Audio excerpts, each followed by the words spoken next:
नमस्कार दोस्तों, आप सुन रहे हैं हमारी क्राइम पॉडकास्ट सीरीज का अगला एपिसोड। इसमें पिछली बार की तरह ही हम आपको सुनाएंगे एक सच्ची घटना और पॉडकास्ट के आखिर में आपके साथ कुछ ज़रूरी बातें करेंगे। लेकिन पहले सुनिए ये दिल दहला देने वाली सच्ची घटना। एक महिला को सांप ने काट लिया, उसकी मौत हो गई। उसके पति ने बताया कि महिला को एक नागिन का श्राप था। महिला ने उसे पहले से ही बता दिया था कि उसकी मौत सांप के काटने से ही होगी। महिला पर सांप पहले भी 2 बार हमला कर चुका था, एक बार तो काट भी लिया था। बड़ी मुश्किल से जान बची थी, लेकिन तीसरे हमले में उसकी मौत हो गई। सबने मान लिया कि शायद ऐसा ही होना था, लेकिन फिर ऐसा क्या हुआ कि पुलिस ने उसके पति को ही हत्या के आरोप में गिरफ्तार कर लिया। आखिर पुलिस को ऐसा क्या पता चल गया था? शायद आप भी हैरान हैं, सवाल दिमाग में चलने लगे होंगे। तो चलिए वक्त के पहिए को थोड़ा सा पीछे घुमाते हैं और मामले को शुरू से बताते हैं। केरल के कोल्लम में रहता था सूरज कुमार। बैंक में कलेक्शन एजेंट का काम करता था। उसके पिता ऑटो रिक्शा चलाते थे और मां घर संभालती थी। बेहद गरीब परिवार में रहने वाला सूरज किसी भी तरह बस अमीर होना चाहता था।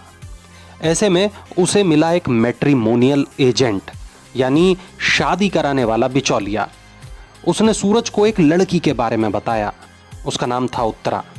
उत्तरा को एक खास किस्म की बीमारी थी, लर्निंग डिसेबिलिटी। इस बीमारी में इंसान को नई चीजें सीखने में परेशानी होती है। उत्तरा अमीर घर से थी। पिता रबड़ के व्यापारी थे और मां स्कूल प्रिंसिपल की पोस्ट से रिटायर हुई थी। उत्तरा का परिवार ऐसे लड़के को तलाश कर रहा था जो उत्तरा का ख्याल रख सके। इसके लिए वो मोटा दहेज देने को भी तैयार थे। बिचौलिया ने सूरज को उत्तरा से शादी के फायदे बताए और ये बातें लालची सूरज की समझ में आ गईं।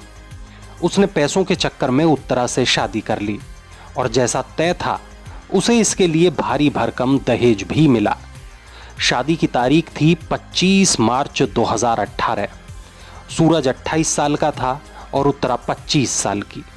उत्तरा के परिवार ने सूरज को 768 ग्राम सोना दिया, एक सुजुकी सेडान कार दी, 10 लाख रुपए नकद दिए और हर महीने 8,000 रुपए भी देना शुरू कर दिया।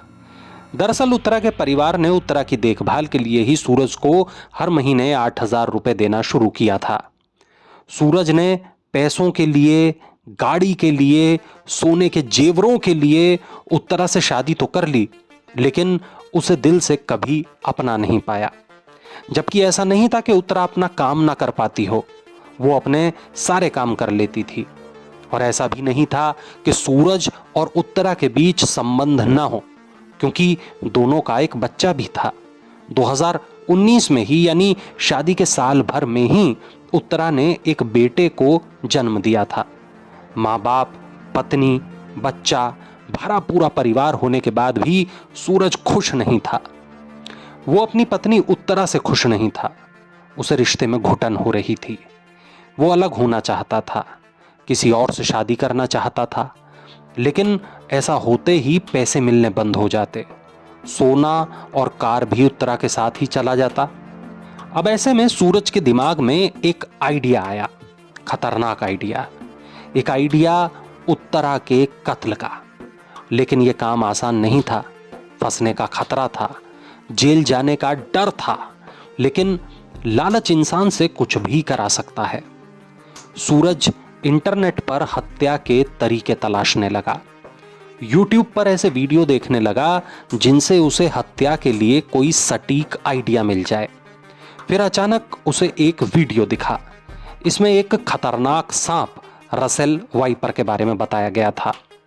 यहां से सूरज को एक आइडिया मिला कि अगर कोई सांप उसकी पत्नी को काट ले तो ऐसे तो हत्या साबित नहीं होगी, न पुलिस का डर और न कोर्ट कचहरी का।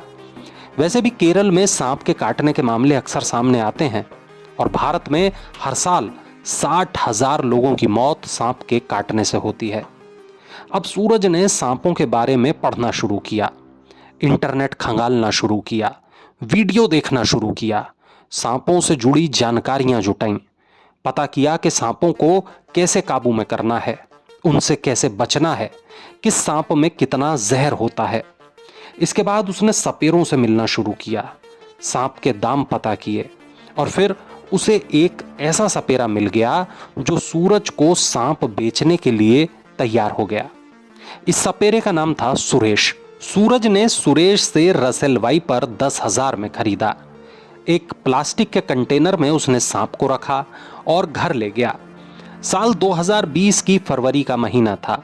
सूरज ने अपने घर की पहली मंजिल के फर्श पर सांप को छोड़ दिया। इसके बाद उसने उत्तरा को ऊपर से अपना मोबाइल लाने को कहा। उत्तरा ने फर्श पर सांप को देख लिया, शोर मचा दिया। सूरज शोर सुनकर ऊपर आया, सांप को लाठी से उठाया और घर से निकल गया। इस सांप को उसने फेंका नहीं, अपने पास ही रखा।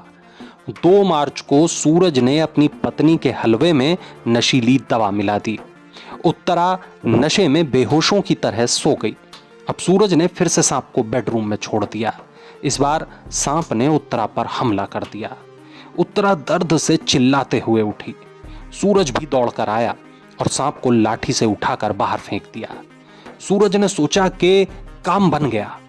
उसने अस्पताल पहुंचने में भी देर की ताकि उत्तरा की जान निकल जाए, लेकिन उत्तरा के परिवार तक भी खबर पहुंच गई थी। अस्पताल में उत्तरा को वक्त पर इलाज मिलना शुरू हो गया। 3 बार सर्जरी हुई और उत्तरा की जान बच गई। यहाँ पत्नी अस्पताल में थी, लेकिन सूरज इंटरनेट पर और जहरीले सांप की तलाश कर रहा था। ऐसे सांप की जिसके काटने पर मौत जल्दी हो जाए। और फिर उसे समझ आया कि अब उसे सांप की नहीं बल्कि नाग की जरूरत है, कोबरा नाग की। अप्रैल में सूरज ने सुरेश से एक बेहद जहरीला कोबरा खरीदा 7,000 रुपए में। इसे एक प्लास्टिक कंटेनर में बंद किया। कंटेनर में हवा आने जाने के लिए एक छेद किया। कंटेनर को बैग में रखा और घर ले आया।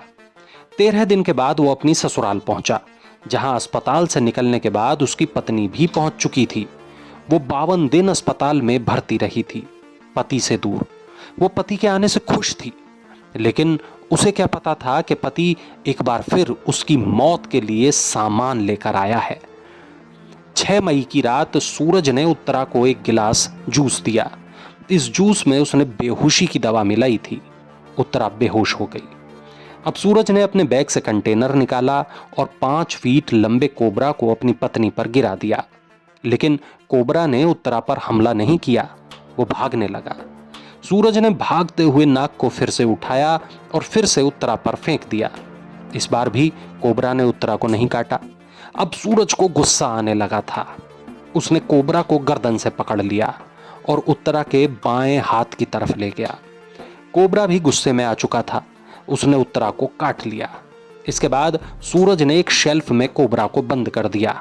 अब सूरज ने गिलास को धो दिया, सांप संभालने के लिए इस्तेमाल की गई छड़ी को नष्ट कर दिया और अपने मोबाइल के कॉल रिकॉर्ड डिलीट कर दिए। अगले दिन सुबह उत्तरा की मां कमरे में पहुंची तो देखा कि उत्तरा का मुंह खुला हुआ है, बायां हाथ एक तरफ लटका है। सूरज भी कमरे में था, लेकिन उसने भी हैरानी और दुख का नाटक किया। परिवार वाले उत्तरा को अस्पताल ले गए, जहां डॉक्टरों ने उत्तरा को मृत घोषित कर दिया और पुलिस को भी फोन कर दिया। जांच में कोबरा के जहर की बात पता चली। उत्तरा के परिवार को सूरज पर शक था। उत्तरा ने अपने परिवार को बताया था कि सूरज सांप पकड़ने में एक्सपर्ट है। उत्तरा के परिवार ने पुलिस को भी ये बात बता दी। पुलिस ने 24 मई को सूरज को गिरफ्तार कर लिया। 78 दिनों तक पुलिस अधिकारियों ने इस मामले की जांच की। 1000 से ज्यादा पन्ने वाली चार्जशीट बनाई और फिर शुरू हुआ कोर्ट ट्रायल। कोर्ट में पशु चिकित्सकों और डॉक्टरों की गवाही हुई, 90 से ज्यादा लोगों की गवाही। सबूत सामने आए, सूरज के कॉल रिकॉर्ड, इंटरनेट हिस्ट्री, घर के बगीचे से मिला एक मरा हुआ कोबरा, गाड़ी में नशीली दवाएं। जांच में यह भी पता चला कि सूरज ने एक नहीं बल्कि 2 सांप खरीदे थे। अब ये खबर अखबार में छपी तो पुलिस के पास एक शख्स पहुंचा। उसका नाम था बाबा सुरेश। बाबा जाने माने सांप विशेषज्ञ थे। बाबा ने दोनों घरों का मुआयना किया। उन्होंने ही उत्तरा के परिवार को पुलिस में शिकायत करने की सलाह दी थी। उन्होंने पुलिस को बताया कि रसेल वाइपर का पहली मंजिल पर पहुंचना संभव नहीं था। उन्होंने कहा कि उत्तरा को जब कोबरा ने काटा तो वो लोग एक एसी कमरे में थे और यहां जाना भी कोबरा के लिए कठिन काम था। उन्होंने ही ये थ्योरी सबसे पहले बताई कि बिना उकसाए कोबरा ने उसे नहीं काटा होगा। इस बीच सूरज को सांप बेचने वाला सुरेश भी पकड़ा गया। सुरेश ने कबूल कर लिया कि उसने सूरज को 2 सांप बेचे थे, एक रसेल वाइपर और दूसरा कोबरा। सुरेश इस मामले में सरकारी गवाह बन गया। उसने कोर्ट में सूरज के खिलाफ गवाही दी। इसके बाद घटनाक्रम को रिक्रिएट किया गया। एक कोबरा, एक सपेरा और एक प्लास्टिक की डमी के हाथ पर चिकन का टुकड़ा बांधा गया। कोबरा को उकसाया गया और 2-3 बार के बाद जाकर कोबरा ने चिकन के टुकड़े पर काटा। जांच में पुलिस को यह भी पता चला कि सूरज ने अपने तमाम दोस्तों को बताया था कि उसकी पत्नी को सपनों में एक नागिन का श्राप मिला है, जिसके मुताबिक उसकी मौत सांप के काटने से होगी। पुलिस को यह भी पता चला कि सूरज किसी और महिला के साथ शादी करना चाहता था। इसके सबूत उसके मोबाइल से मिले थे। पुलिस ने अदालत में बताया कि 2 बार उत्तरा बच गई थी, लेकिन तीसरी बार सूरज हत्या करने में सफल रहा। पुलिस जांच में यह भी पता चला कि कुछ महीने पहले ही सूरज ने उत्तरा का एक महंगा बीमा कराया था। दहेज में मिले सोने को बैंक लॉकर से निकाल लिया था। दहेज में मिले अधिकतर सामान को गायब कर दिया था। ये तमाम सबूत काफी थे सूरज को अपराधी साबित करने के लिए, और आखिर में सूरज ने भी अपना गुनाह कबूल कर लिया। उसने पुलिस को बताया कि कोबरा उत्तरा पर हमला करे, इसके लिए उसने 11 दिनों तक कोबरा को कुछ भी खाने पीने को नहीं दिया था।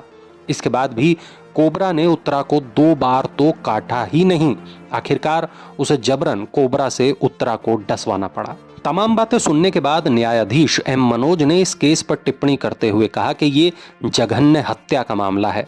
उन्होंने सूरज को 17 साल की जेल के साथ दोहरे आजीवन कारावास की सजा सुनाई, साथ ही 5 लाख रुपए का जुर्माना भी लगाया।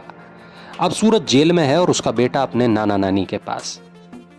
तो दोस्तों, ये था हमारी क्राइम पॉडकास्ट सीरीज का दूसरा एपिसोड, और जैसा हमने कहा था कि आखिर में आपसे एक सवाल करेंगे, तो सवाल यह है कि क्या दहेज प्रथा सही है? अगर दहेज का लालच ना होता तो क्या सूरज उत्तरा से शादी करता? आखिरकार पैसों के लालच ने उत्तरा की जान ले ली। सवाल ये कि कानूनी तौर पर तो अब दहेज प्रथा गलत है, लेकिन समाज इस पर कोई एक्शन क्यों नहीं लेता? आपको क्या लगता है? कमेंट में जरूर बताइएगा। चलिए, तो आपसे अब जल्द मुलाकात होगी एक नई सच्ची घटना के साथ। तब तक के लिए नमस्कार।